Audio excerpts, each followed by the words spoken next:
Rock and roll. All right, 11:30. there we go. There we go. Hello.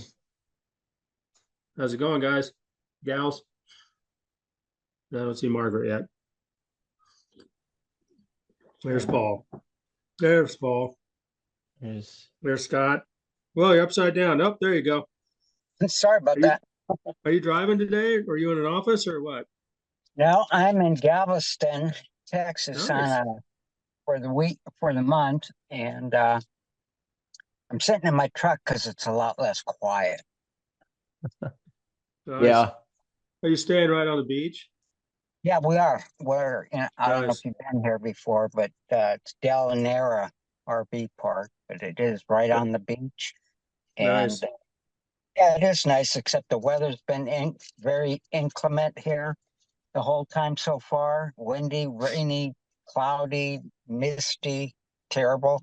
And when we got to town, I towed my truck behind my RV. The minute we got into town, my engine froze up on my truck. My Oh wow. brakes locked up. My engine froze. Oh Uh, man. $20,000 repair bill, Wow. and it's a 2017. Wasn't worth fixing. So I had Whoa. it's the most expensive trip I've ever been on. So can I make a suggestion? Yeah. So Kerry came down here years ago and he did something and it basically it blew up the engine. And he claimed it on his car insurance and they paid for it. Really? How did Yeah. you know what the claim was?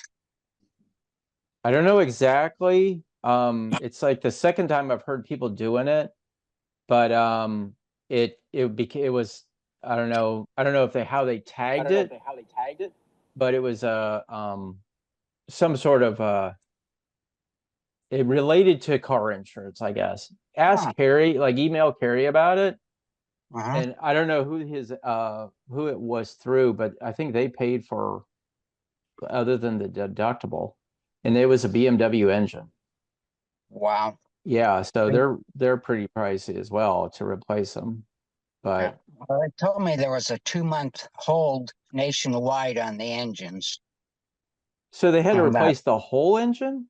the whole engine and the transmission, Oh, the because it four-wheel fried it. drive part of it. What kind of vehicle was it? It was a Denali, pickup truck. Oh, Chevy. Well, GMC. Yeah. Oh, Yeah. Huh. oh, okay. Call your Terrible insurance mess. company. I'm gonna check with them right away, but it's too almost too late because I did buy another one. Oh, a new Denali? Yeah. Do you still have the one? No, used it at trade in. I got as much as I could for it, No. which they gave me a fair price with all the deductions on it. Yeah. Well, Because yeah, it's probably too late. yeah, I Yeah, only you had had 60,000 miles on it. How many? 60 Oh or gosh, it's brand 70. new. Yeah. well, So That's I weird. was in South Florida last week and I had the same weather you're having, Scott. And then I got back and Monday we were putting in a new washing machine and it broke a pipe in the wall, so I had to get a plumber and shut all my water off. So and then Trent called him and Trent had his air conditioner go off, so it must be disaster week. Yeah. I But hear ya. mine wasn't $20,000. So Merry Hmm. Christmas. mhm. Yeah, Right. We'll just have to make it up next year in swing trading. That's there right. you go. You're gonna So have to learn yeah, Yeah. more. there we got Paul.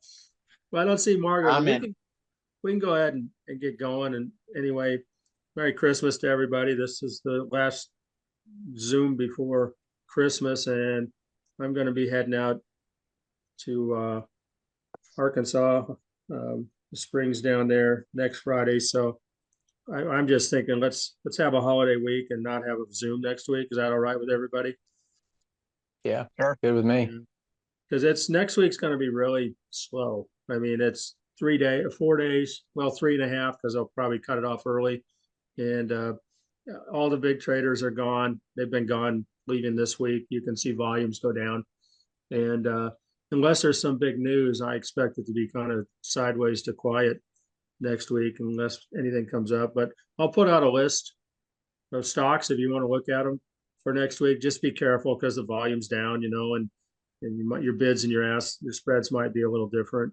So I don't plan on doing anything next week for me personally. I like to I was talking to Trent, it's been a long year and we've done this now.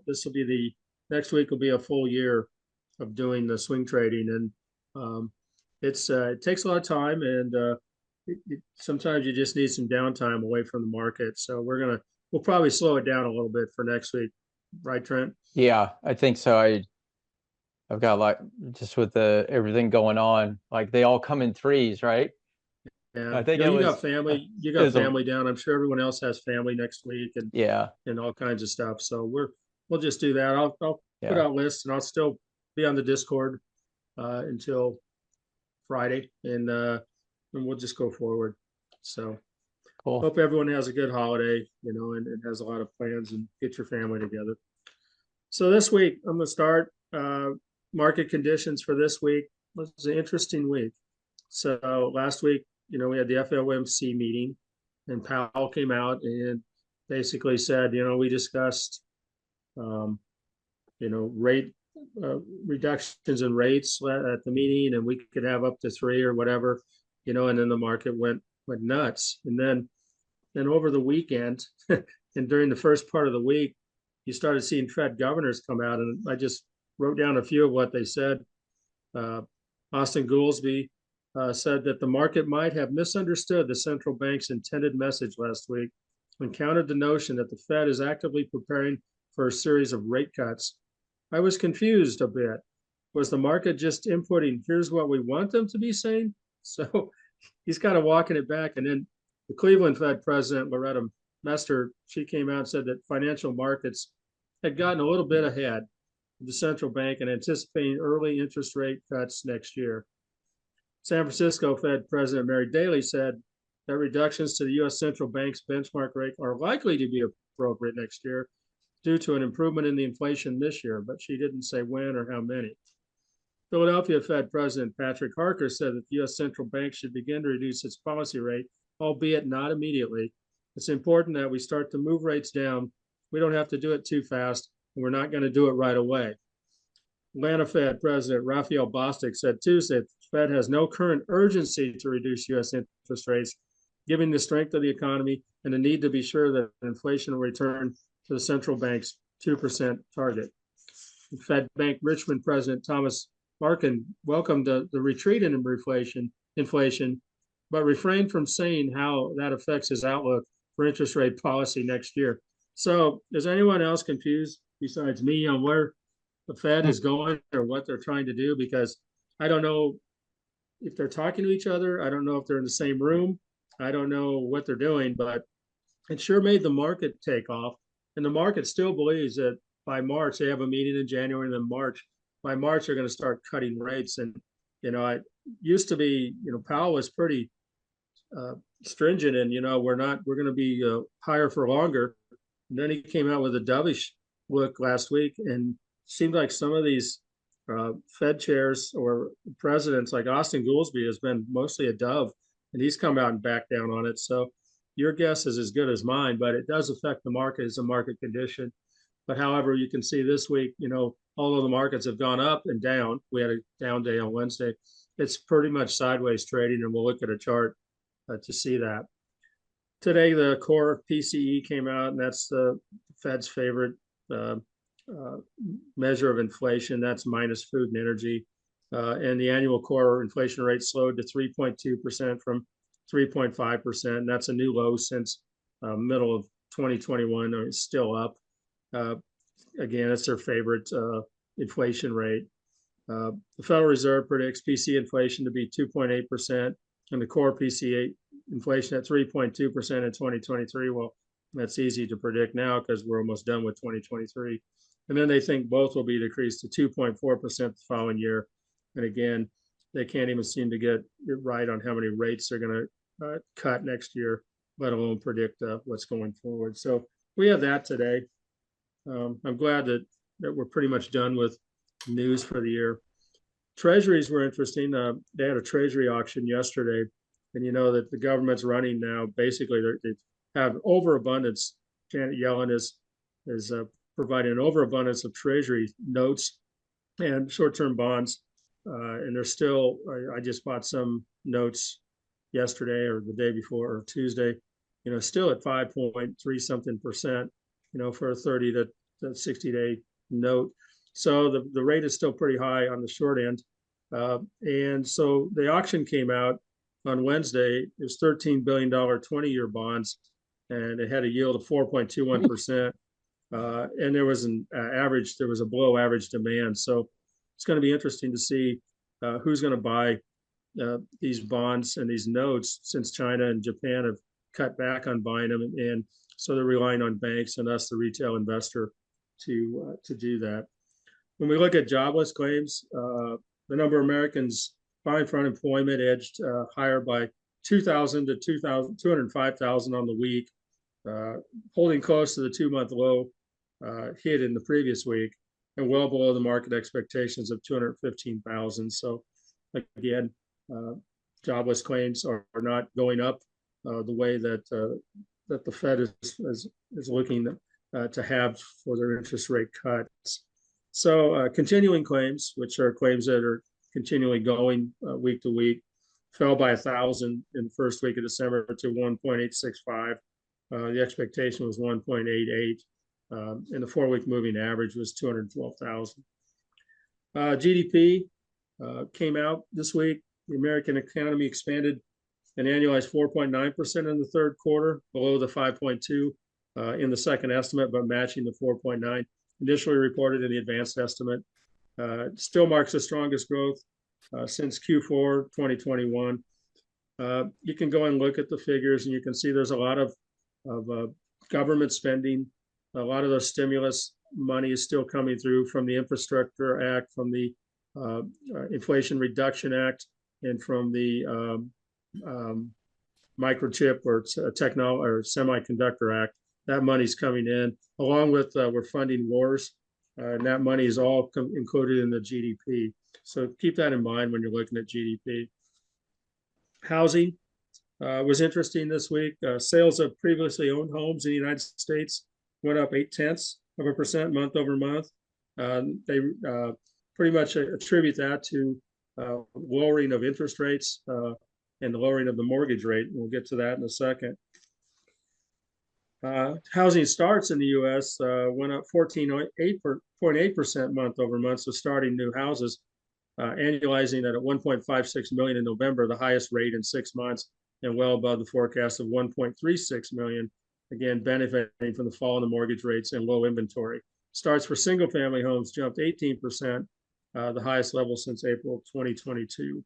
Building permits in the United States fell by 2.5%. So again, building permits are, I'm pulling a permit to build a house or a residential multiplex, and doesn't mean they're going to build it, but it just means they're planning to build it. That fell, adjusted to an annual rate of 1.46 million, and below the expectation of 1.47 million. Crude oil's been all over. It's been up and down. We had a situation in the Red Sea. You have a lot of carriers now moving their oil and other products around the Cape in Africa, and it's going to take 10 to 14 more days for those shipments to get through. So we'll see what happens, based on crude. But if you buy into crude or you buy into energy, just know that it's very volatile because it's it's a commodity, and especially, I try not to hold any of that over weekends, especially long weekends. Anything can happen. And then you're stuck with a closed market, and you're in a position that you might not be able to get out of.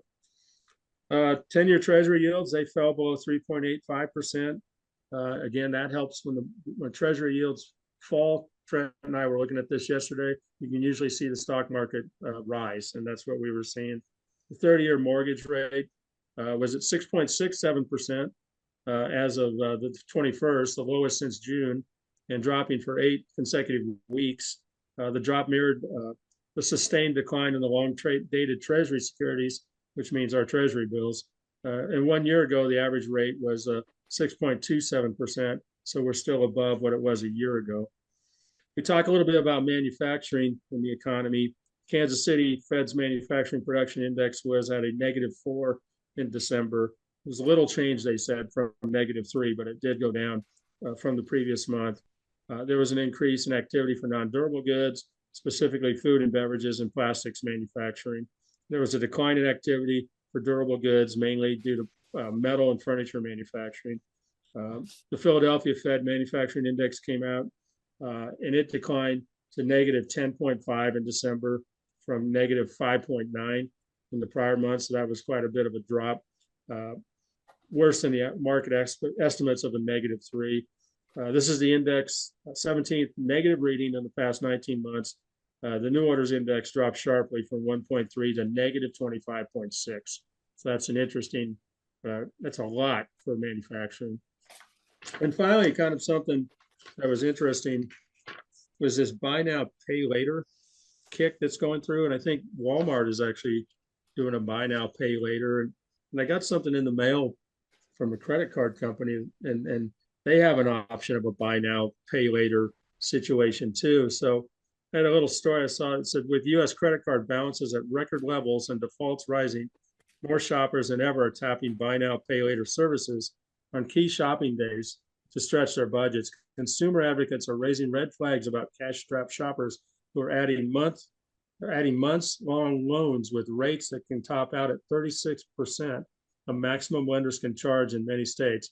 Demand for debt counseling services is up significantly from last year, defying the seasonally downturn experienced during the holidays, said Bruce McClary, spokesman for the National Foundation for Credit Counseling. So again, we look at data, the data can come out, retail sales are up, the consumer is strong, and it might just be the consumer is strong because the consumer is going out on a limb and overstretching their credit. And you can see that we can go into car loan defaults, we can go into credit card defaults. I think I saw this week that the student loans were started to be repaid in October or November, and 40% of the student loans, the population, the student loan holders actually did not even make a payment. So 60% did and 40% did not. So always keep that in the back of your head and make your own decisions about the economy. As swing traders, we try to use the charts. The charts usually help us out a lot, but you need to know the market conditions, especially in oil and commodities or anything that you're trading in, that will help you make a better decision, including everything that we look at too on the charts. So that's what I have from market conditions. Anyone else have anything to add on what they saw this week as far as market conditions? And then I'll go into some of the charts. I got a few things I want to show you, and then we'll open it up, and you guys can suggest what we want to look at or what we want to talk about. Trent, So Mark, anything? yeah, I've got one thing. You and I talked yesterday. I posted a video on the Best of US Investors YouTube channel late last night. And this video is about the bank term funding program. And we shot that video, I think, on Wednesday. That part of the video was on Wednesday. That's when We did. my big three things blew up on me. So we had to cut it short, but we had mentioned something about, we referenced the chart on the St. Louis Fed Fred website. And I wanted to show you, because we never talked about it, but I wanted to show you that change from the 13th of December to this past Wednesday, the 20th, and show you what's happening. Maybe we can eventually talk a little bit about that after everything. So this is the bank term funding program, which Mark, if you want to explain it, or I can explain it, whichever you. Well, during the Silicon Valley Bank debacle, the Fed has a discount window where banks can go and borrow funds overnight, and then there's a program where you can borrow if Goldman Sachs or JP Morgan has a excess amount of cash, you can borrow from them at a discount rate. Well, when Silicon Valley Bank blew up, it blew up basically because it was, number one, it had a run on their funds, and they don't keep that money in the bank. Of course, they go either lend it out to people to buy houses or businesses, or they buy bonds. And so they had a bunch of bonds that were underwater, bonds that were at 2% long-term bonds, which at the time that's what you had. And well, of course, yields have gone up, so those were underwater. So they either had to liquidate those bonds at a loss to pay depositors, or find something way out of that. So the Federal Reserve opened up what they call the Bank Term Funding Program, the BTFP, and it was an emergency lending program. So basically, me as a bank, I could take my bonds in there as collateral, and they would pay me par, which means if my bonds were worth 100, but they right now they were worth 50, but the par rate was 100, they would pay me the full 100 in a loan for a year, even though they're only worth half of that. And that's what they did.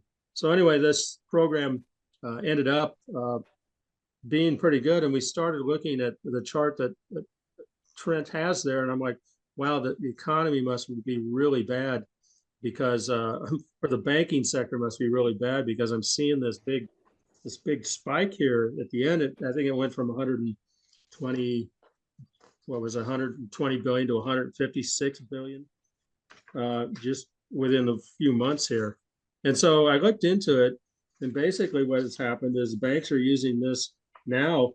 They're borrowing money from the Fed on one side, and they're taking it here, and they're making money because they're offering them a higher rate to use this program. And we have a video on it that you can go look at. We get into more detail, but it turned in from something that was supposed to help banks become solvent and stay solvent into something that they're using our money to go and actually make money off this program. Yeah, so we were talking about it on Wednesday, and last Wednesday, the 13th, when the Fed spoke and the whole bit, there was 123,764 million that had been exchanged on that week, as of that week. And as you can see of the chart, you saw, of course, the spike from March of 23 up, through April, leveled off a little bit, and then spiked again into June, and then has pretty much gone sideways until the first of the month, where we've seen it move up. But I said to Mark, I'm really curious to see, since they have a 1-year loan on this, are guys like Goldman and Morgan Stanley coming into this, borrowing this money, trading it in the market, making money in the market with it, and then taking those profits and dumping it into, I think it was a 5.4% account where they get money on that. And I said to him, I said, I'm curious to see what the jump is this week. And so the jump this week up into the 20th jumped from 123,764 million to 131,335 million, which is a 6.11% increase in the amount of money that has been basically exchanged, meaning they brought treasuries to get dollars. And then our assumption, Mark and I's discussion was, well, Morgan Stanley and Goldman Sachs is coming in because they're banks now, right? Because of the whole great financial crisis. They're using this money as leverage to make more money. And it's like at a very inexpensive rate. And I find this interesting. With no penalties. With no penalties. Yeah. Right. And I'm like, are you kidding me? This is like a continuation of just how screwed up this system can be at times. And I look at it and I go, why is Goldman and Morgan Stanley a bank anymore? I mean, they're not really. I mean, yeah, I can open a checking account with Goldman. I can get a Apple card through them right now up until recently. But should they have access to this kind of stuff, which is here to benefit a legitimate bank? So I found it interesting because I was curious to see what the jump was from when you and I discussed it, Mark. So I think it's filling the gap. It's filling the gap of the M2 money. Yeah. That's what because of that money's leaving. Yeah. Yeah. That money's bleeding out. This is to fill the gap that they're missing. Yeah. I I'm mean, curious very, to overlay that M2 to see, so this is the velocity of M2 money. You can see here. how much And, is lost. huh? How much is lost? Oh, We look from, at the time period, right? yeah, this is like where the money is coming and going, Right, basically. right. Yeah. So you can see it's, from, what was it, 97, it's just declined. And then you had a spike in the movement You up. gotta look at that, you have to look at that month over month, not year over year, right? Yeah, To get the true picture. right. Let's see. I just sent a link that of the story if you guys want to go into it. Yeah. But anyhow, I found it fascinating that a government program which supposedly ends in March is now being used potentially. I mean, it isn't like I went looking for like any article on how these guys are using it. But as I pointed out in our video that we posted last night about this, it's like the haves and the have-nots again. And this is once again another, is this a consolidation of the banking system in the coming, 3 to 5 years or so? It'll be interesting. So that was, JP Morgan Chase will be bigger. oh, absolutely. Oh, yeah. But yeah, I wanted to share that because I find it interesting because it influences markets and influences the volatility of markets, and especially with volatility at nothing right now. Well, and money supply too. I mean, Yeah, and the ability for money to move around freely is interesting. And Yep. and Robert's always been talking about that, Bob. And he deals with manufacturing too, so he's right in the middle of all this. yeah. So Feeling the pain. feeling the pain. So I'm going to go into a little bit of we'll look at some charts, and then I want to show you a few other things, and then we'll open it up. So let's see if I have share screen. You I should do. have it. All right, sweet.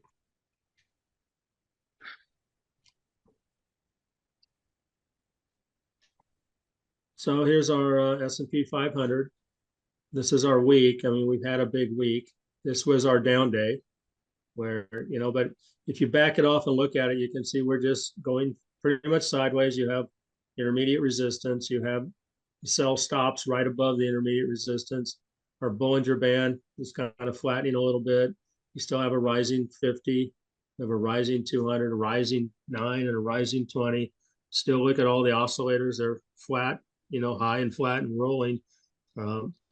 We go back, 6 months. We can see, we started right here in October and rode it all the way up. And now we're banging again on the intermediate resistance line.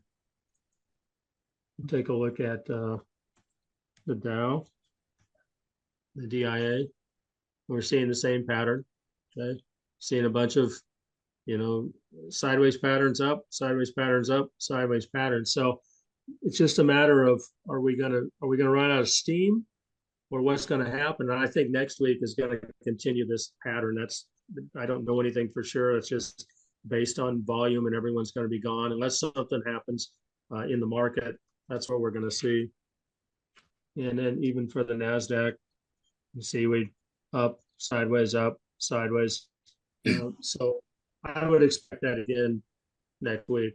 We'll see what happens.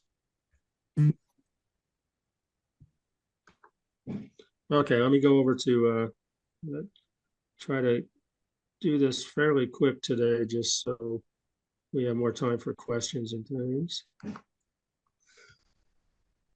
Okay, let's go over horizons. Our list did really well, so I'm an excellent stock picker, especially when markets go up. Because I was telling Trent the other day, I said I feel like a hero. I said it's like the days of the pandemic when all you had to do was throw a dart with the chimp and you would hit a stock that would go up. So here's our horizons list, and we had 6 stocks on, and 3 of them didn't actually do anything because it never had a back test of the 200. It was right above the 200 and then it fell below. So that's why I don't like to get in until I see a back test or a few days of price action above the 200, and you can see what happens when you do.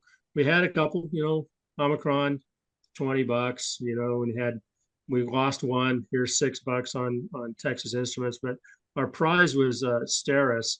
Steris did a nice job for us.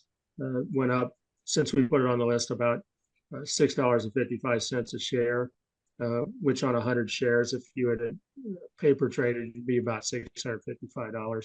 So we had 2 of 3 wins, so 66% win percentage on the horizons. Let me go over to, as long as I'm here.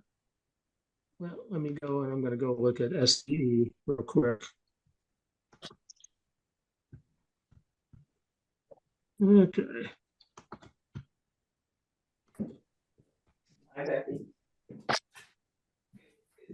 Let me share my screen. This right before, like 15 minutes before, I had charts all set up, and I hit a button that erased all my stuff.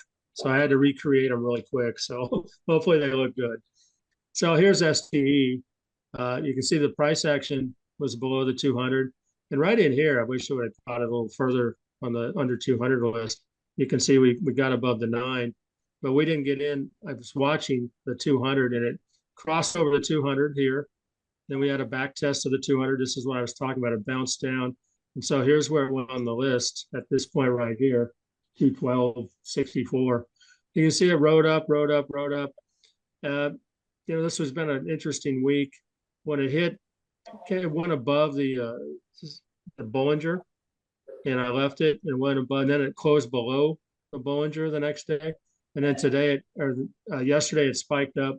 It hit the Bollinger, and that's where I had my sell. I'm like, okay, it's getting close to the weekend. I'm about ready. I see a bunch of sells up here. But as you can see today, it popped up a little bit further and almost tapped the Bollinger again. So again, I'm not looking for the highs or lows. Someone else with a little higher risk tolerance might ride this up, try to get it past where these sells are, and then get up to resistance. But I was happy, basically with a $6.55 upward tick on ST.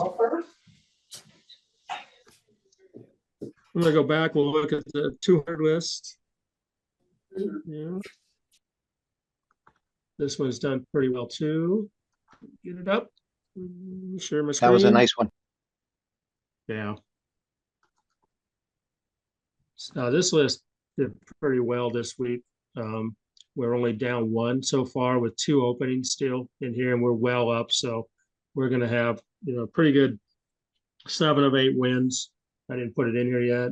It's about a 87.5% win rate on this week's, and I only did 8 because it was, holiday week. And basically, we're still in TLT, we're still in biotechny, but we got out of several of these. You can see here on RMD, which is really nice. I really like that one. It was a slow runner, 804 share.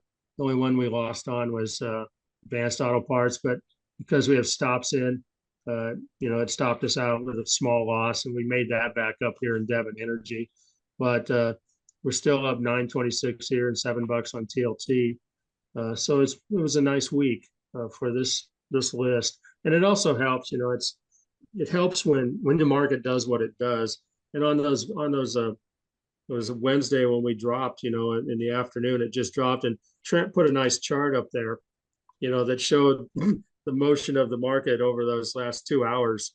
It was pretty amazing. So anyway, if that's why you have stops in underneath, in case the market just rug pulls you, you pull out, and a lot of these things on the list would have been taken out by those that drop on Wednesday.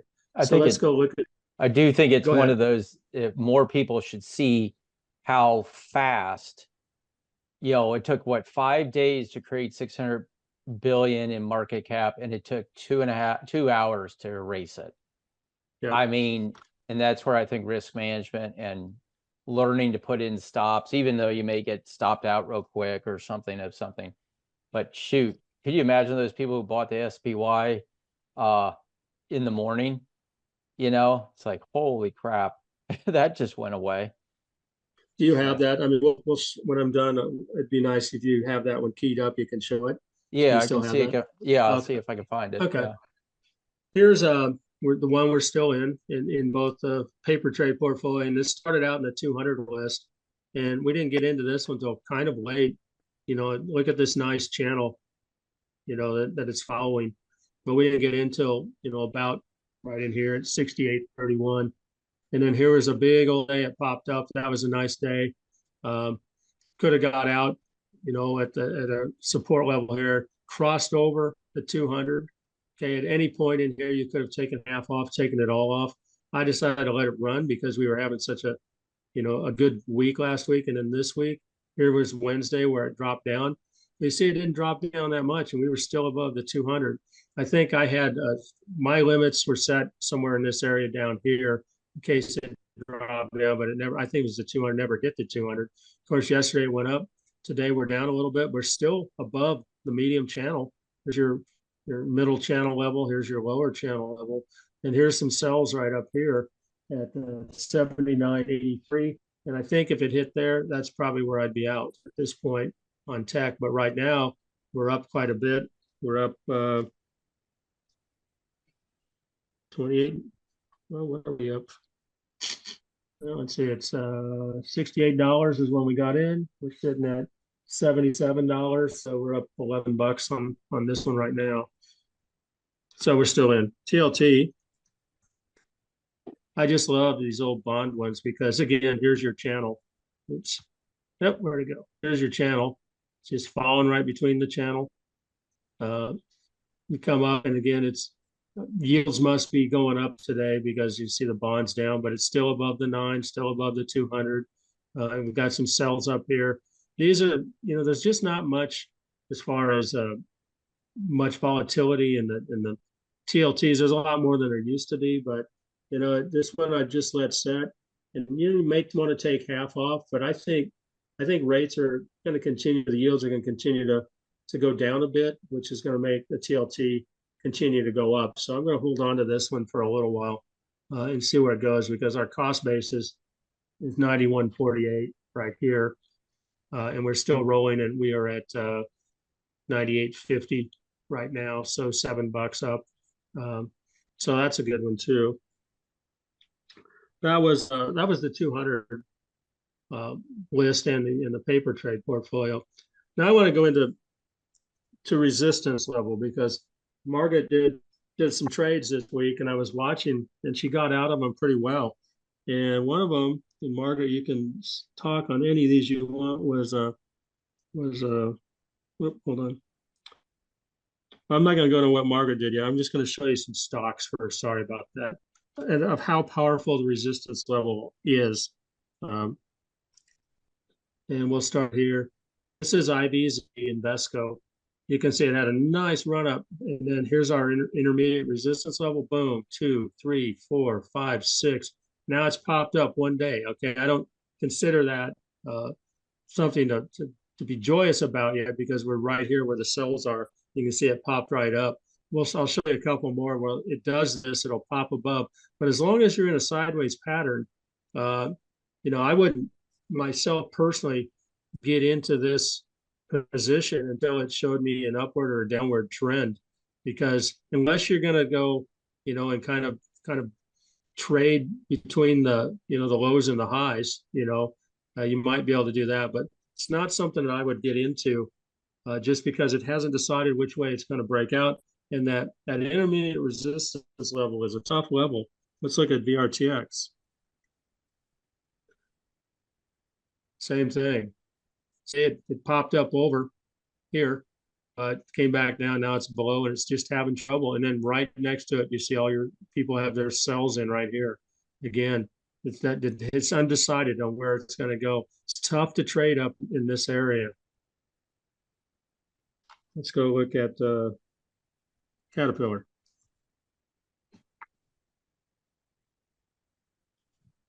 Here's Caterpillar. Now, this would have been a nice one. You see right here. There's the 200. It popped above the 9. if I'd have caught this one again, that would have been a nice place to get in. You just stay above the 9. I'm kind of risk averse. I probably would have got out, along one of these Bollingers, but it rode all the way up and then boom, hit its intermediate resistance 2, 3, 4. It still hasn't gotten over it yet. This is not an area that I'd recommend, or any area above the Bollinger Band, even though this one shows, it did pretty well. It went up, stayed sideways, and then it went up and hit the resistance.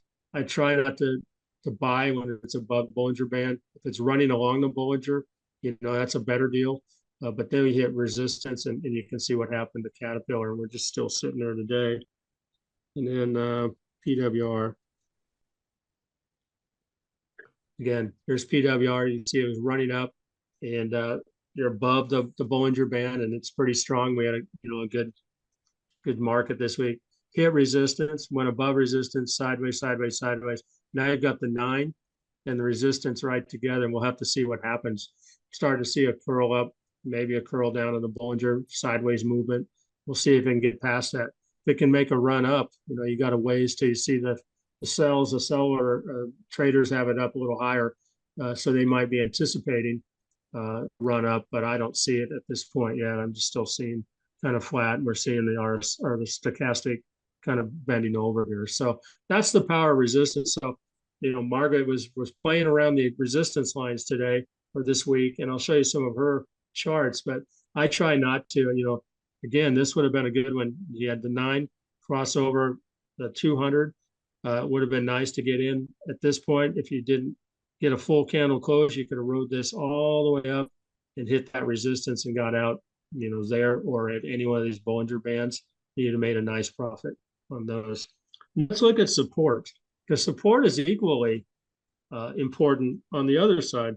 So FedEx, I don't know what it's done today, but FedEx came out with a bad earnings report, and this was a couple days ago, Tuesday, and it came right down, and look where it went. Boom, right to the 50, right to the 50, right to the 50, or the 200, I mean, sorry. And it hasn't gotten past the 200 yet. We're seeing disaster down here on the MACD, disaster on the R side, disaster on the stochastic, but it hasn't got across. So these are the kind of things you'll watch and say, okay, is it going to pop back up? When is the 9 going to come back down? It's racing down now. Is this something potentially we get back into a situation like this where it goes back up? So this looks terrible, but these things always go on my watch list because I want to catch this. And this is a perfect place to start looking for right here at the 200 if it can hold. The other one that I saw from support, EXC, same thing. Just cruising along, boom, boom, boom, came all the way down. This is an intermediate support level that the program puts on. Came down, went under, went over, hit it again, and now you're starting to see a little bit of curling. So here's the 9 racing down. Here's where some cells. I missed most of it. It started it. What's wrong? I think he was talking to somebody else. Oh, okay. So, and again, support is as important on the bottom. If it breaks through that, then it becomes resistance. Then you got resistance on the top. You see it came up here, hit resistance, boom.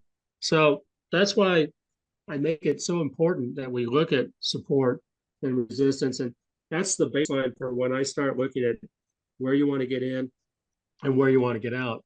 And Margaret, are you still there, Margaret? There she is. Margaret did some trading this week, and I think you did Wells Fargo, and you made some money. But I look at Wells Fargo, and what you're doing is you're really kind of playing the zone here. If you put a box around here between lows and highs. So I would rather, Margaret, have gotten in back here. Well, me too. Yeah. So you made money on it, but we talk about risk reward, and I'm going to show you something on risk reward. And so your reward is on the high side, okay, which is, there's not very high, and your risk is on the low side. So you have a lot further to go down than you do to go up. So when you make a trade, you place an order, think about that a little bit. But she made money on it, so that's good. And let's see, what else did you do? SYM. And we do this on the Discord. So she'll tell us, and everyone tells us what we're doing on the Discord. But I look at SYM, and here's another one. I mean, it kind of has some range around it, but it's playing right here on the resistance line. And I think Margaret, you made some money on this too. Yep, So, but you know, not I'm much. looking for more of this. Yeah. Well, you didn't lose, and that's good. But you'll make a lot more if you don't play so close to the resistance line. And then I think the last one you did was CSX today. Yeah, I've had that for several days and it just Yeah. kept wandering. And see here again, you know, for 5 days we've been hitting this resistance line. Mhm. And so you got out and it was good. But again, here's where, you know, it crossed over the 50 or the 200 right here. And I would have waited to make sure it didn't do one of these. And then if you would have got in at this point, you might have got out here, you know, once it hit the 9, you could have got back in and just ride this thing. But yeah, when you play along the resistance line, your reward at the top is not as good as your risk at the bottom. That makes So, sense. Great. yeah, so just Thank be aware of that, Margaret. I'm glad you made money on it. But you know, you gotta be careful about that. So here's a visual that I haven't showed you guys before about risk reward. Hopefully it's still up and I didn't erase it. Oh, it is up. Sweet. So this is CVS, and this is just an example. So in CVS, you can see it's moving sideways, not doing much. And then all of a sudden we see some momentum. It pops above the 9, pops above the 50, finds resistance right here, okay, at the 200. Then it pops above resistance at the 200 and it closes above it. So I'm like, okay, I wouldn't do anything then because it could pop back down. But we got confirmation the next day, it stayed right about above the 200. So if you would have got in, let's just say, where is that, 74.01 or whatever, here is support down here, Margaret, which is the 200 now. Mhm. And here is your resistance, which is where the cells are. So the red zone represents your risk, okay? Mhm. So your risk on this trade, because the 200 is at 71.56, it's $2.45 down, okay, on your shares. Now, the reward on this trade, because here's where your resistance is on this particular chart, is this is 79.93. So that's $5.92 of a reward versus $2.45 on a risk. So that comes out to be about a 2.4 to 1 risk reward ratio. So that's Wow. this gives you a better, and you can see what happens. Okay. And you might go down below and you're following your charts, but that's when you look at it, when you trade up next to the resistance, Margaret, and you only give yourself this much Yeah, and this right. much downside, that's where you can get into trouble. So Right. think about that when you get in, when you're looking at a position, or you know, should I buy in or should I not? You know, how much do you have on the upside just based on your resistance and support levels, and how much do I have on the downside just based on your your support level down there? So that's kind of what I wanted to show, because it helps me visually when I think about placing a trade, you know, the risk reward ratio. So Each week I learn a bit more, so that's quite yeah, helpful. and you know, and as things come up like that, because I was thinking about that when I was watching you, and I watch the Discord quite a bit, and I'll just show you guys here. Screen. And this is for people who maybe don't get in the Discord. This is Platinum Chat, okay? And we have a lot of fun in Platinum Chat. You can see it.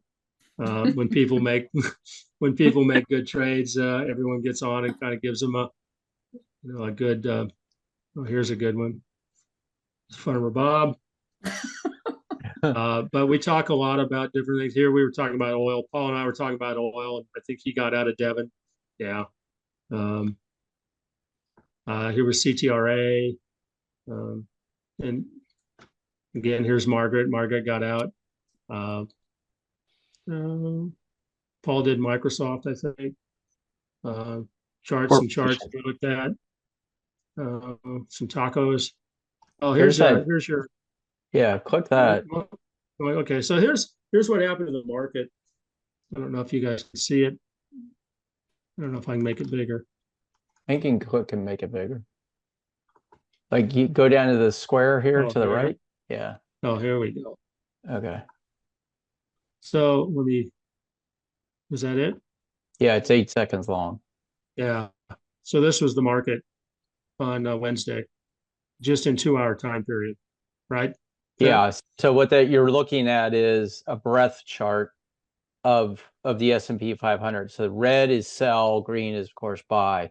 So you can see, what was it, 2 o'clock Eastern time, all of a sudden market started selling off. And then, come close the business at 4 Eastern time, it stops.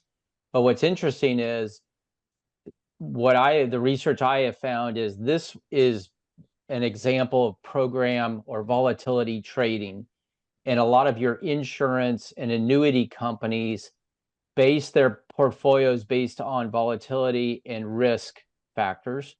And so when they get out of a certain range, they have to rebalance, and they automatically rebalance. With so much equity, growth here recently, they hit those limits, it is suspected, and it triggered them to automatically start rebalancing. So you're talking insurance companies and annuity companies, and which is probably represents trillions of dollars. All of a sudden, they just start selling. And what it proved to me was you can have a fundamental basis of why you own a company or a sector or what have you. But if the market has conditions that they have, if money managers have conditions they have to meet, they don't care. And they just punch a sell button. And that, I think, is an example of what happened. I'm curious, after you've spoken about support levels, Mark, going back on a hourly chart and seeing where it stopped selling, and if there was support somewhere in the last couple of weeks where it stopped, because it like literally was like sell, stop. And it was like everybody's done, which is amazing to me that they're all sort of correlated, 1-to-1 in a sense. QQQ hit right at the 9-day. Okay. Yep. Close. Let me go back, pull up the chart here. Yeah, and I think it emphasizes support and resistance and risk management there in a, especially environment we're in today. Same with the Dow Jones. Yeah. So yeah, here's right here. You can see, Yeah. Came down to the 9. yeah, right here, Yeah. tapped on the 9 a little bit. Mm-hmm. Yeah, let's go look at the DJ, the diamonds. Yeah, same thing. 9. It tapped the next day on the 9. And then let's look at SPY.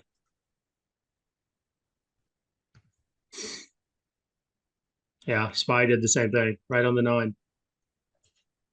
Huh. So, that's the power of support, Yeah. even on a down day. Yeah. So again, you look at, this week, and someone who is just watching maybe CNBC would think, oh my God, the markets are just gone crazy this week. Well, when you go back, there's today, Thursday, Wednesday, Tuesday, Monday, for a week and a half, we've really been sideways, Yeah. in a pattern that we're seeing stair stepping sideways. It's all based on rates and oh, they're going to cut rates. Okay, let's watch. No, well, we're going to cut rates. Watch. It's interesting to watch, but it has been in an upward motion, and we'll see where it goes. Again, we're running up against resistance levels, and we'll see what happens. Next week again will be very lower volume. People are gone. Okay, and again, Trent and I were talking earlier. It's a world holiday, so it's not just the United States. It celebrates Christmas or this time of year. And so a lot of people are going to be with family and off their computers and off work, and this is you're just going to see pretty much a nothing burger for the next 4 days next week. I think and then it all what could be a risk is some sort of geopolitical event. And something blows up in the Red Sea. as as we Can I saw ask a in that question? chart, as we saw in that little chart thing, if those volatility traders are, or those algorithms are triggered, it will sell, and yet nobody's in the office.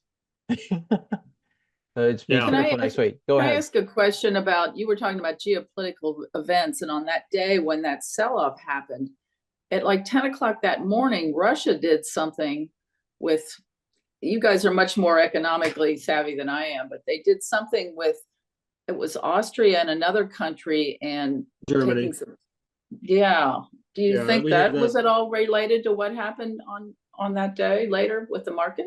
I think to me, Margaret, I that morning before that happened, I put in the blog in the morning watch list blog. I said, the markets can't go up forever. And I can read it verbatim. Markets don't go up forever, and it's going to relieve some pressure. I don't know when that's going to happen. I said, but it will, because at some point the logarithms are going to take profits, and get out, because they have, like Trent said, they have triggers in there, and when they get to a certain level or something, we're fighting against the computers here, and they'll just trigger and off they go. And once one goes, it just like click, click, click, click, click all the way down until it stops. And obviously, it was a good look at what you guys were talking about. It stopped at the 9 on all the major averages, Yeah. basically. If you look at the VIX, the volatility index of the S&P, it jumped 10% that day. Well, you think about it, if they're basing their buy sells based on a jump in volatility, that triggered the acceleration of that selling, because it jumped over 13, which is it's a barrier of if you go over 13, it starts to get more volatile very quickly. So it probably accelerated that selling because that VIX jumped so much. I mean, if you looked at it from like a 15-minute chart, you could probably overlap the S&P and this together and go, okay, this triggered, if volatility triggers this, then we to sell, or we to buy, kind of thing. That's my what is that? What's Shakespeare? How they used to write? We to sell, we to buy. Yeah. So anyway, this was Wednesday. Yeah. On the VIX. Yeah. Yeah. And if you caught that, like just bought the call options the day, 0 days to expiration options on that day, that morning when that started triggering, you made some bank. That's for sure. I was reading somewhere where somebody came in with 15,000 and bought calls in that period of time and cashed out with $400,000 in profit. I mean, it just shows the volatility that can be created. Absolutely. Yeah. But like you pointed out, it came down to the 9 and bang, it stopped. So that support resistance really is legitimate. The big guys are actually looking at that kind of stuff. I mean, and the program trading is, they're linked pretty closely to the major moving averages, to hooked into different oscillators. It just depends on who programmed it and what they're looking at, what's important, what their goal is. But that's the nice thing, is that we as swing traders, although we're not huge and we don't have computers that do this while we're sitting on our yachts and we're drinking martinis, we still have the ability to know where those lines are. The lines are there. Okay. Yeah. Moving averages are there. Oscillators are there. So all we need to do is utilize a little bit of, forward thinking, instead of guessing, that's a good price, I'm going to buy that because it went down $20, and then, you buy it, it goes down another 20. And then you look at a chart, you're like, oh, wow, it had a ways to go down before it hit a support level, or it went right through support. Now, at least we have the ability to give ourselves a chance in a swing trade, and not even swing trades. I think Paul, we use it also for long-term investments. I think, Paul, you told me you got out of Microsoft based on what you saw on the charts. Yeah. Wednesday was a wake-up call, because I said, geez, look at everything tanking right now. And then I realized I don't have good limits for losses. And then I looked at my core positions and I looked at Microsoft was trading sideways. And I'm like, that's not good. Look, I'm not making money on Microsoft right now. So there's no reason to be in it. So I said, I picked, I don't know when I sold it. Just yesterday I sold. And I said, I'll hold on. Let me see what it does. And I was a guy that bought and holded Microsoft, had it forever. And right now I felt a little uncomfortable looking at charts every day now. I spotted it right away. I said, oh, this, you swing and you see it right away. That's not good, or you're not good. That's good, or that's bad. And you look at all the information that you had taught us. The dog's attacking me. And Microsoft was calling out to me, say, sell, unlike the other core positions, I feel more comfortable with them. But that Wednesday was a wake up call. Got to have your you got to have your sell limits in position, And because if algorithms hit, you don't want to be out money. yep, I it think was sideways. It's right up against the resistance there. You can see boom, boom, boom, boom, boom, boom, boom. Then it fell down below.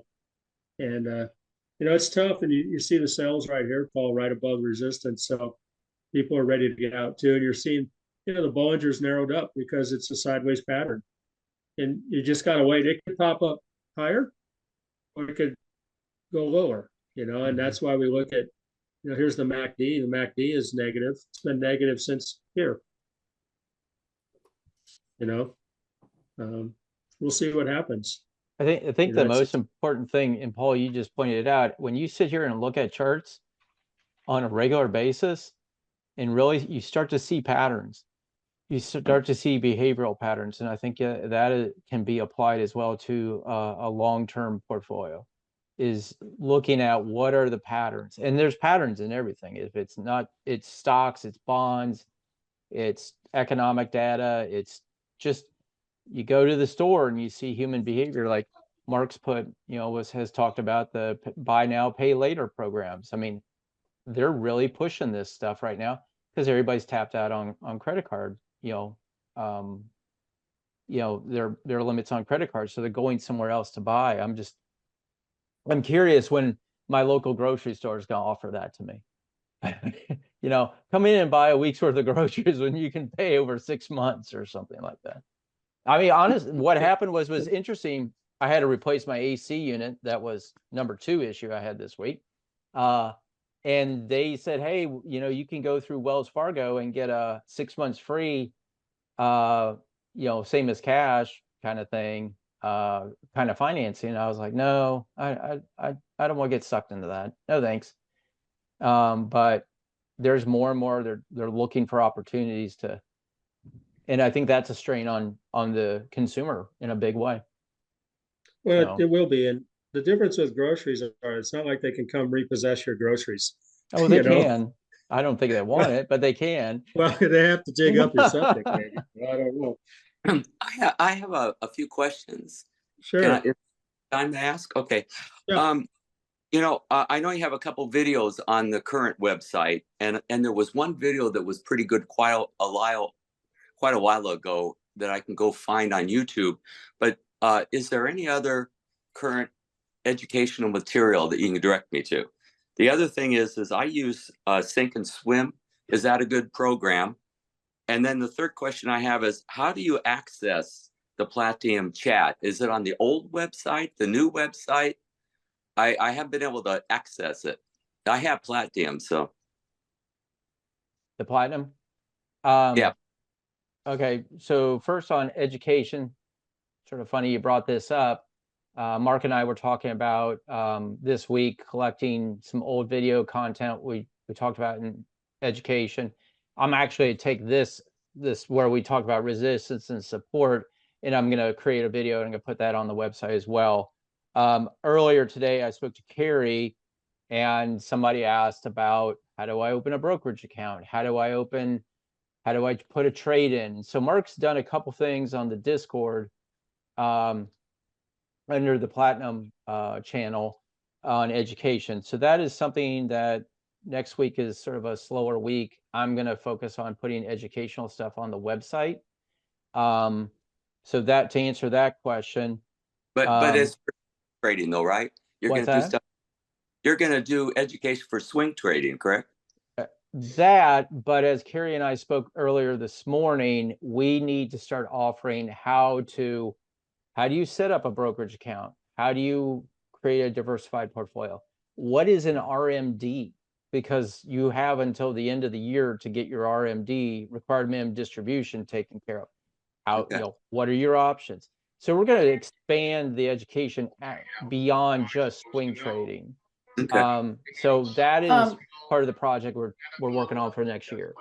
One thing I would add into that, Trent, is that some of the trading accounts have such different capabilities. I was stuck with Vanguard in the beginning, which was worthless, and switched everything to, well, not everything. I've opened a Fidelity account and I'll probably switch everything. But Yeah. just those little things when you're talking about swing trading, Vanguard, you can't do the one changes the other. So that Yeah. would be something good to add. Okay. Well, one of the things, like I have Thinkorswim. I have their TD Ameritrade's Thinkorswim platform. That's where my stuff is.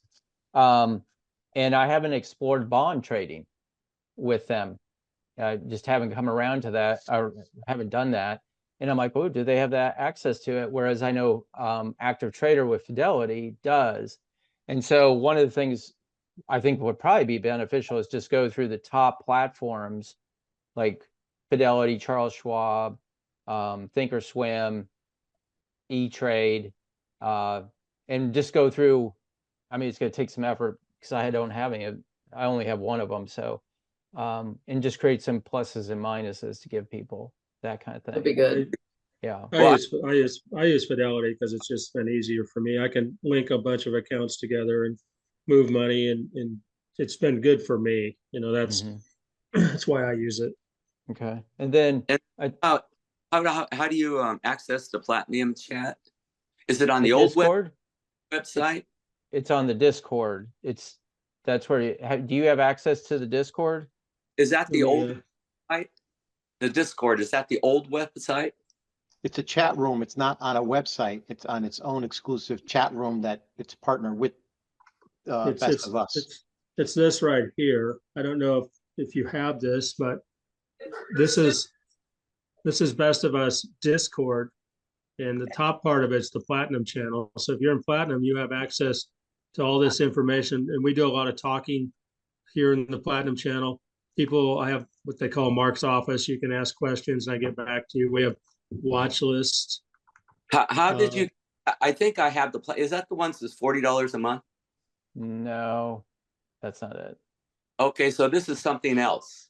So but you can, down here is the premium. Okay. So if you're in Platinum, you get the premium too. If you're not a Platinum member, then you get premium plus. Well, he's on the call, so he must be a Platinum member. Yeah. Well, that's what I'm saying. Yeah. So do you have access to the Discord right now? He needs to press a link on the web page. Yeah. On the web page, it says join our Discord. It's on the right hand side under services. Just scroll down and there's a link. Can you pull that up, Trent? Yeah. So what I'm going to do is I'm going to put an invite in the chat there, Robert, so you can click on it. I'll just need to know your Discord name, and then I'll then grant you access to the platform. I don't know. Mr. Bezos had a question. Yep. Oh Hey. yeah. All right. Hey, how you doing? Can you guys Good. hear me? Yep. My question was, and forgive me if this was if you guys already have this, but is there a way to set up, or is there like an instructional video on how to set up your you call it MACDs and RSI? We don't have one. I had one in the last Discord, and I'm going to go try to find it and get it over to Trent so we can get it back up. Yeah. Oh, okay, copy. That was one of my questions because I see it all the time. I'm just like, how in the world do you even set that up? But no, that'll be something good. Just curiosity, what platform are you on? Do you have an account open? Yes, I have a Charles Schwab. Okay. All right. That'll be one of those I'll address. All right, thank Um, you. Yeah, no worries. You can also go on YouTube or Google it. And I have a book on, swing trading for dummies. And MACD is one of the most common, and the Scholastic and everything that we've been using is a very common tool used to help swing trading. Yeah.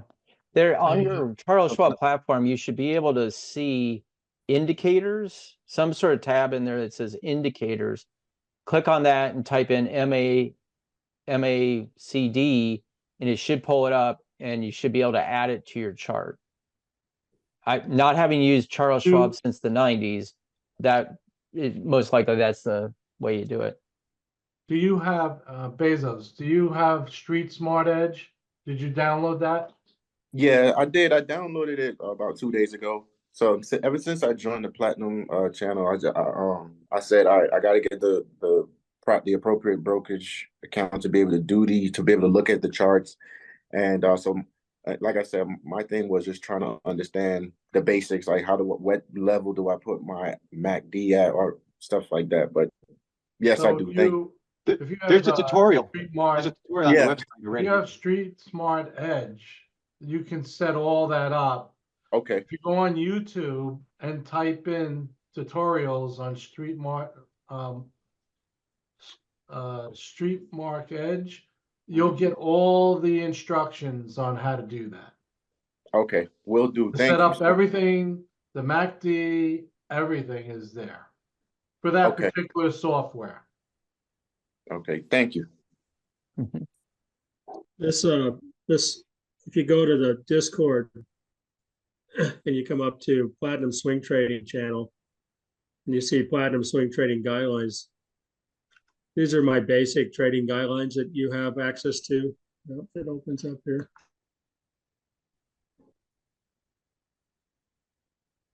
And it goes in and it talks a little bit about RSI, MACD, and what it is. Kind of a short version of what it is and why we use it. So stochastic, and that might help you out a little bit too. Also, there's the video that's in Yeah, What is Swing Trading? And that's Yeah. the basics. If you watch that video, that'll give you a summary. Do I have that on the Discord, or is that on the website? On the website, it's one of the links Okay. under Platinum. Yeah. Yeah. That I'll should go on the we should put that on Discord too. yeah, I'll do that. Are you saying that we're supposed to change our payment? Yes. So Kerry talked about it a little bit last week on the 3 o'clock call. We have 2 payment platforms. Right now original was Patreon. Since we Which introduced is the where website. my payment is processed through. Yeah. So we are transferring everything over to the website's payment system.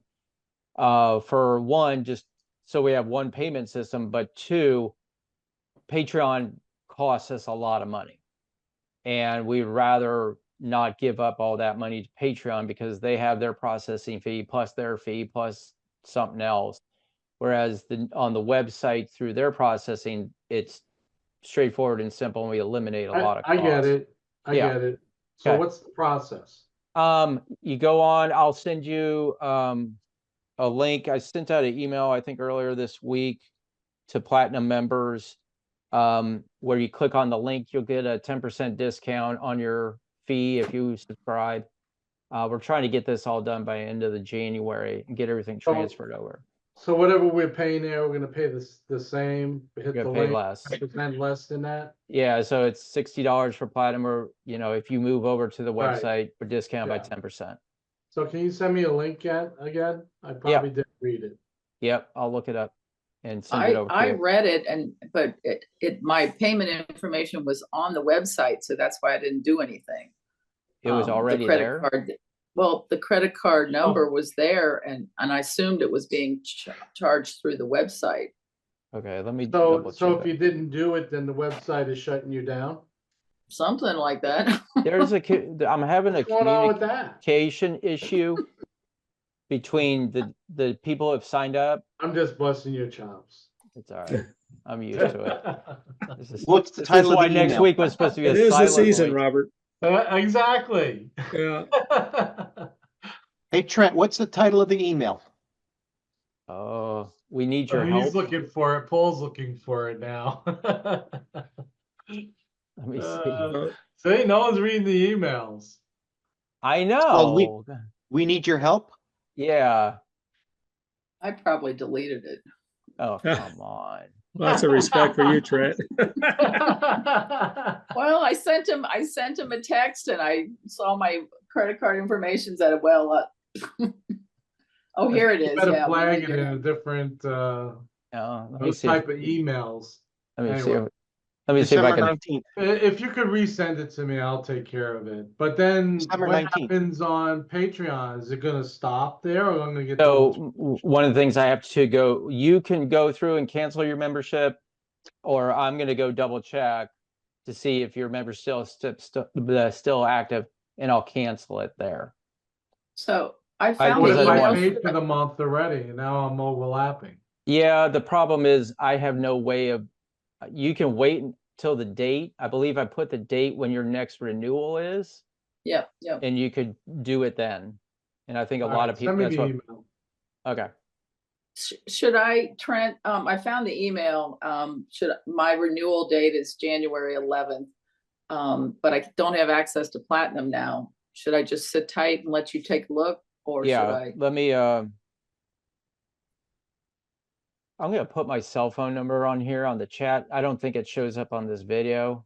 You guys feel free to text me. Please don't, send me political things or check You out get what mad at I'm, you, we'll put it out on the dark web. yeah, Yeah. it's probably already is, so. Texting is really a Just better way to kidding, get a hold of just me. kidding. Yeah, well, I get calls from Biden all the time. Hey, why aren't you like coming to our parties and support me? Hold on. Someone asked if you could send a link. I think Bezos did in the Okay. chat. Okay. So that's my phone number. You can text me. Please, when you do text me, put your name in there, your full name, and that way I know I can put you in my contacts. And So that is way this in the Platinum chat now? Which chat is this in? on the Zoom chat. Zoom chat. Zoom chat. Where's that? Right Down at the here. bottom, you can see the word chat. Look under more. Oh, okay. It should, But I don't- see. I don't see his phone number. Scroll down. Well, knowledge chat. drop, general investments, chat, tribe chat, regular chat. No, on the Zoom call. Oh, you know Look on what? your, Oh, on the Zoom Zoom screen. call. Yeah, your Oh, Zoom screen. Go oh, down, oh. go down the bottom of the Zoom screen. You'll see participants, chat, share screen, summary. Just hit on that chat button. Well, hold on, I'm on an iPad, so I gotta figure out where that Okay. is. Oh, here it is. Yeah. Okay, thank you. Yep. So write that down before the Zoom goes away. I'm doing that. Okay, there you go. Thanks. I honestly, that is probably the better way to get out, to get with me, because you can bug me. Hey Trent, check this out. And my doctor will tell you this is part of my ADHD issue, is I jump from one subject to another all day long.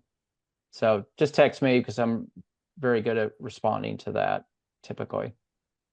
And Yep. Robert, Mr.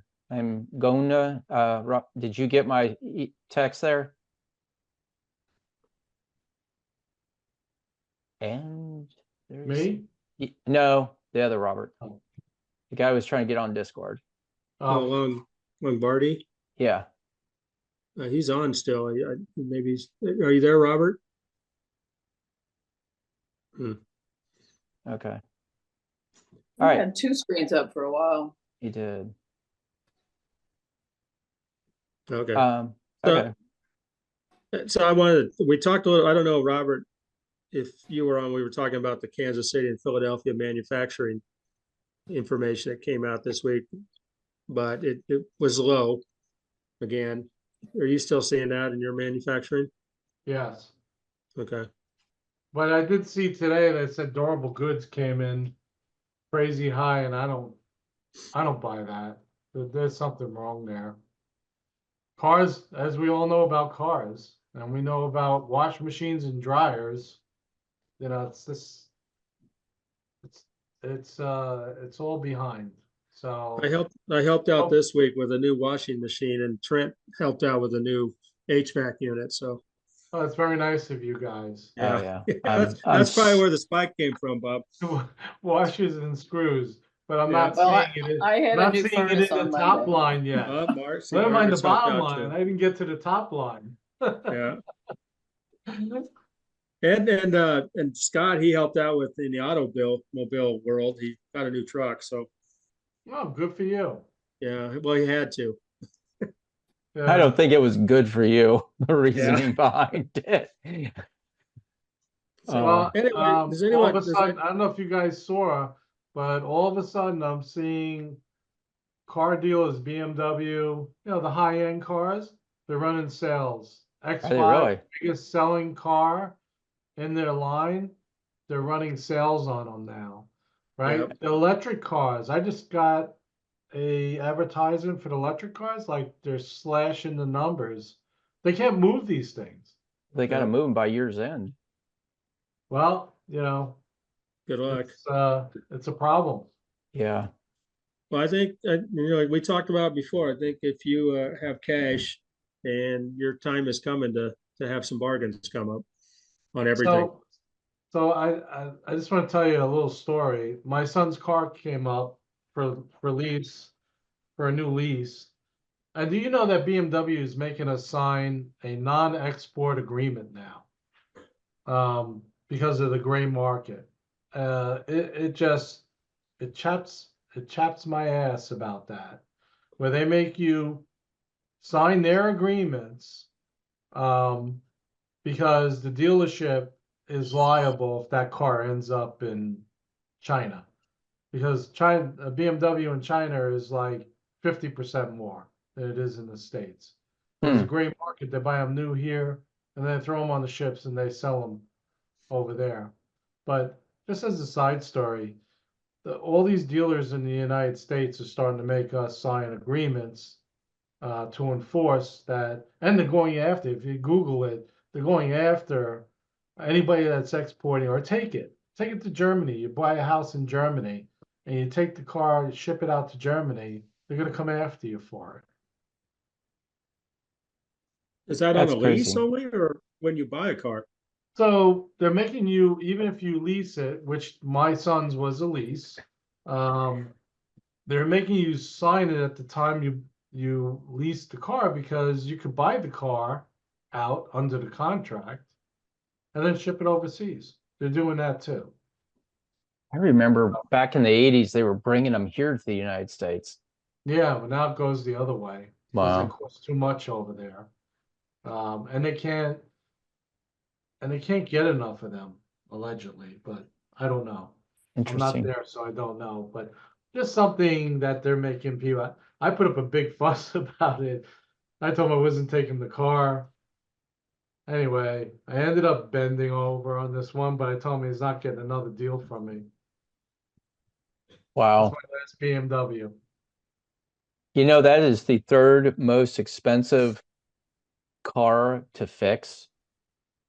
No, you Is don't buy those cars, be very honest with you. You lease them, and it comes with Yeah. their 4-year bumper to bumper service, everything inclusive. You Yeah. don't buy I have We two of them though. One's a I've had 1980 and one's an 03. They both run fine. I've I had don't 4 of them. disagree. The biggest issue with these cars is electronics. When Yeah. electronics go, open your wallet, man. Well, that's what they say about Ram pickup trucks.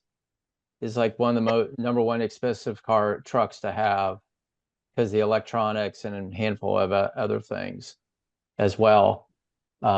I was watching a video guy auto shop who's on TikTok, and they go through the most expensive cars to fix and the most Range Rover is number one, or excuse me, Jaguar is number one, Range Rover is number two, and then goes BMW, and then forget what the fourth one is, and then VW, Volkswagen. Listen, they're amazing cars. They make a phenomenal vehicle. Oh yeah. And I got 5 of them. Yeah. So it's they're great cars. I don't knock them, but I don't like signing things No. I that think it's a sign of the times. There, yeah, a lot more control is trying to be put on everybody. well, they're gonna lose that control as the market keeps tightening. Yeah. Yeah. Yeah. Very true. Very true. I As got my buddy about said to me, go buy yourself a cheap Toyota with 100,000 miles on it and get over yourself. I was like, Or a Honda. yeah. I was like, you're right. I had a E63 AMG Mercedes up until a year ago in October. I love that car. I cried when I sold it. But yeah, I mean they're great cars. oh, they're fantastic. But- It was just my next bill was going to run me the value of the car. And it was a radiator issue. And I was like, damn, I'm out of this.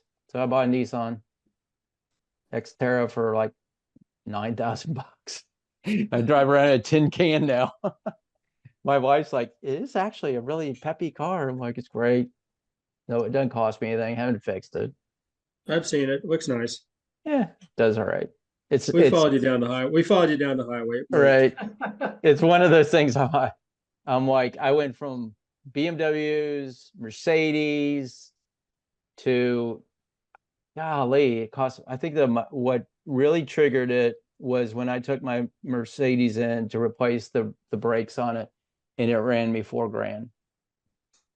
And there's a big ass discs. I'm like, oh, You I was get like, to a I'm done. point, Huh? trying to get to a point in life where the government just starts taking all your money. So Yeah. you'll figure that out eventually. No, that's why I own And that's I how have you- an S Corp, and that's why That's how you enjoy life, because if you don't put it there or put an expense against the company, they take it from you. Oh yeah. So that's how you're kind of forced to do it. Yeah. Oh yeah. I mean, it's like I'm looking at Ginger and I've talked about buying a van and traveling around the United States. And because it's over 6,000 pounds, you can write that off. And I'm like, well, we should buy it through her company Yeah. because we could, go to art festivals and stuff like that and legitimately write it off. And I'm like, I've had an S Corp since 04, and it has been the lifesaver when it comes to taxes. Yeah. And it's understanding how those things You work. pass through, right? Yeah. S Corp pass through. Yeah. Yep. Go ahead, Mr. Bezos. I was just saying this needs to be on the Discord as well. What's an S corp? What's all these other things you guys are talking about?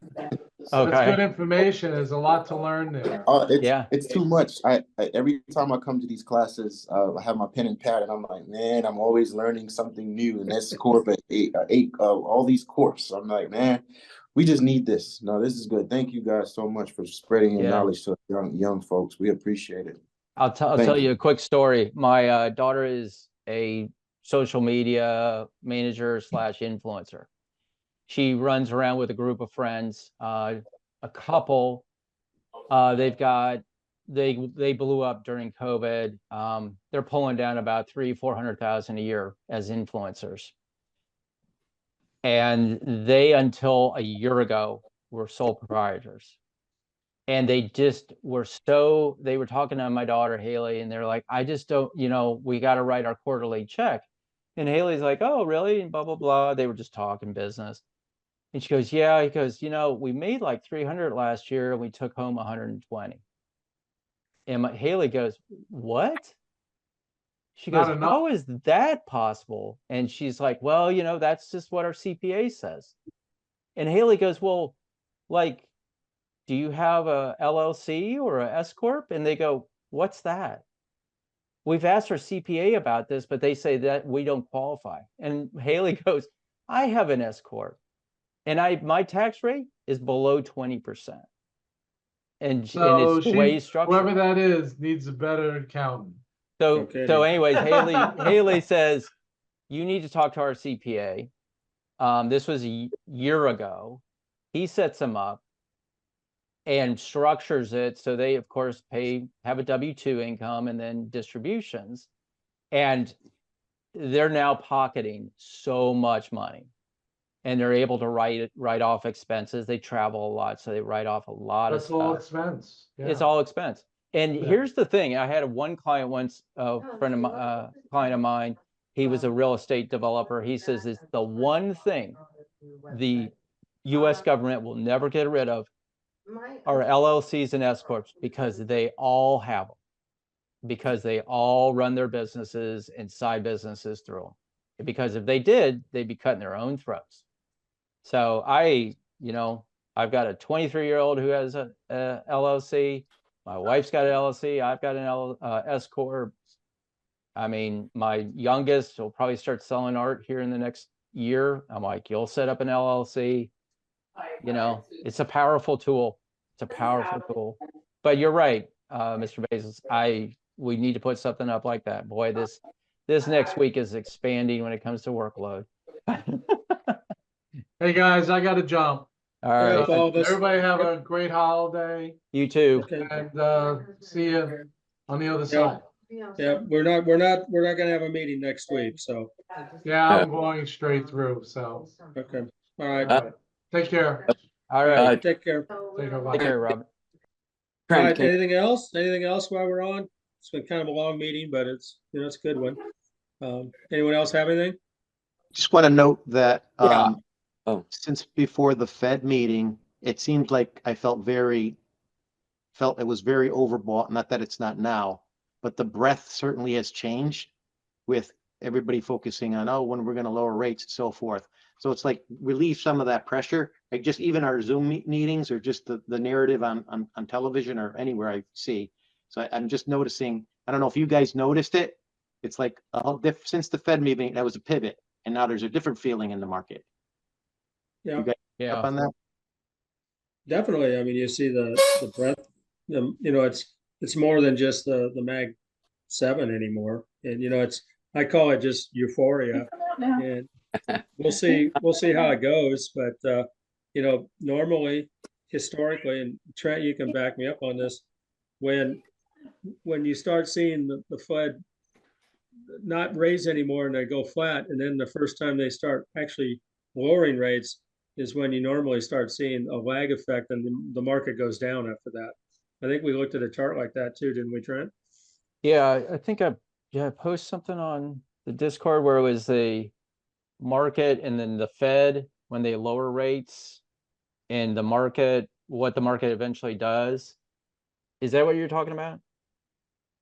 That's what I'm talking about. Yeah. Yeah. See, right It's- now we're still on a plateau. They're not raising, they're not lowering. You can go back and me see a see if I Fred chart, can- and you can see all of their when they've done this before. The minute they start lowering, then you can see afterwards the market starts to tank. Let me see if I can pull Because this. when they start lowering, that's because there's an issue and they have to lower, I mean, which was honestly, interesting. I think they should just leave it where it is and say, this is it. This is where we're going to sit until But that we would be a get good piece. reorganize the economy. That would be a great piece, right? Is it just the last time they lowered rates, or is it a trend or multiple years when they I'm gonna lowered rates? Yeah. give me a Well, they second. I'll can't, see if I can pull it up. there's so many companies and people out there that are gonna have their financing reset next year and the year after. That I don't know that they will let that happen, because there's people and companies are gonna fail because they're not gonna be able to get that financing at a higher rate, when they're going from 0, up to 5%. Okay. The other thing is the elections too. I think if a Republican wins, it might make effect on the market. Do you agree? Uh, I've seen studies where it doesn't really matter, in the long run. And, it depends on, where the House and the Senate go, if they all go one direction or the other, if one House or one Senate remains in the opposite party, you're going to have, pretty much conflict and nothing getting done, which for the market isn't a bad thing, because at least we have certainty nothing's going to get done, good or bad. Yeah. My opinion.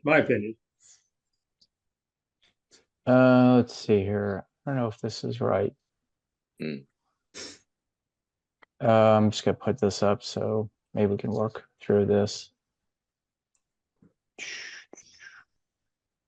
Okay, so this is the S&P Yep, there you go.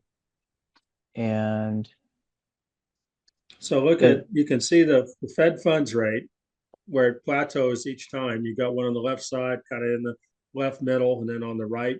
You can see when the rates start going down, look at what happens to the stock market after it flatten out. And then you can go to the next one. You can see a little flat. Oh, there you go. Starts going down. Look at that little dip on the stock market. yeah, that Uh, was so this is February of January 19, July 19. They start to lower rates.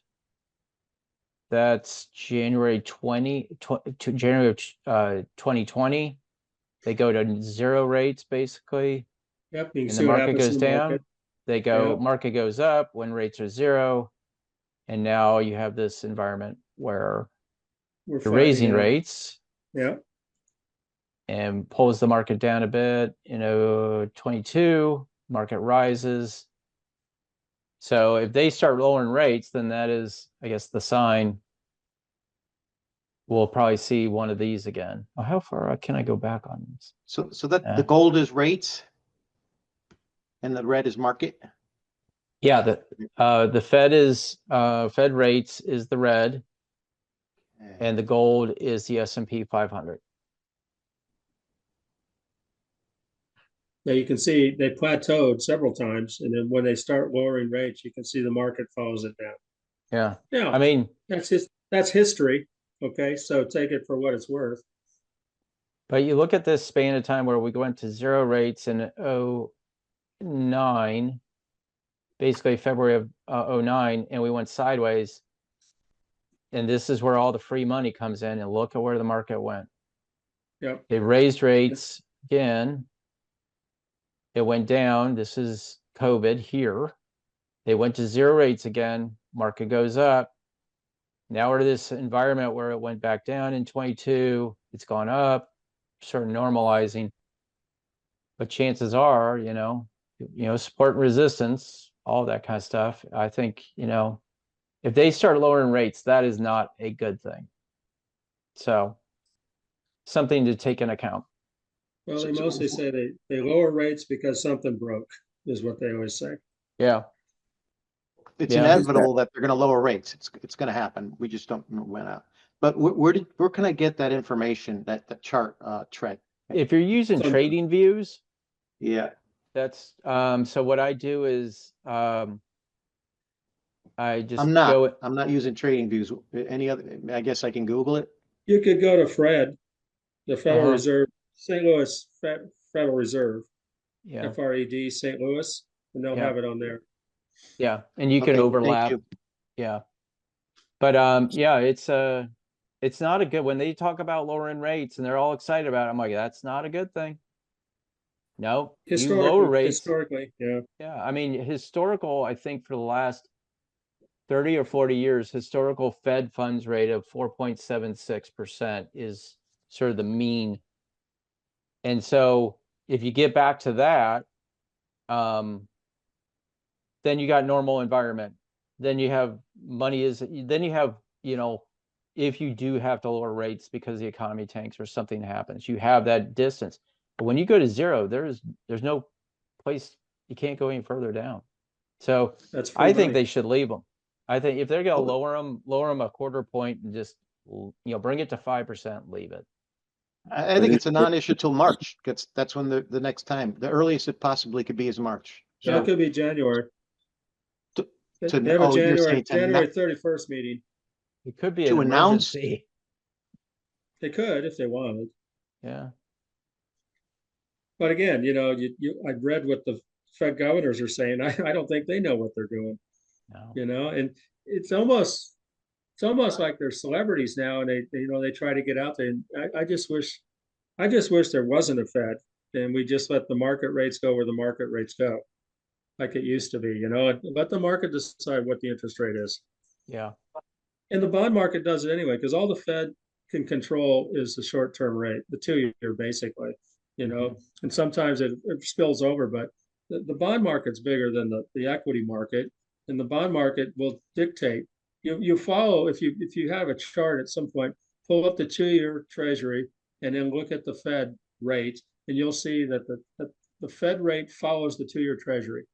So if the 2-year treasury goes up, they'll follow it up, and then if it plateaus and goes down, they'll follow the 2-year down. That's what the Fed does, Yeah. in my opinion. Essentially, that's why they're dropping now, right? I mean, Yeah, based your earlier comments. yeah, and you can I've look been at the going same in every chart year. on. Yeah, you can look at the same chart on Fred and see that. I've been buying 3 to 6 months since you've mentioned it for the last 2 months now. You know, trickling it in. Yeah, I've got Tuesdays and Thursdays. I just keep rolling them over because I've got them out for the next 3 months, basically, on Tuesdays and Thursdays. So, you know, at over 5% on a treasury bill, that's just a no-brainer for me personally in my financial situation. Yeah, I think for money sitting, it's a no-brainer. Yep. Has a little bit of a tax advantage to it too. Yeah. All right, guys. All right. I have That's to been a long go. one. I have to go meditate and rest up for the 3 o'clock. Well, everyone have a good Christmas. We Thank you. won't Yeah. see you next week, but we'll be on the Discord next week, and I'll throw out some stocks of those of you, Paul, who we're gonna go out and trade next week. So I'll be there. I know you will. You're there. So anyway, good Well, I'm luck with trying to get everything. Yep. Have a good New Year, and like I said, we'll be on the Discord next week, and we'll reconvene the Zoom call in 2 weeks. Sounds good. Excellent. Thank That's you. Have a good. happy Christmas. Thank Yep, you. guys all. Happy holidays. I'm All right. glad, Scott. I'm glad you got a truck, and I'm glad you're not stuck in Galveston. But have Awesome. a good one. Yeah. Good one. Have a good one, everybody. Thank Merry you. Christmas All right. to all of Thank you all. See you Merry guys. Christmas. Merry Bye-bye. Christmas. Yep. Bye. Okay.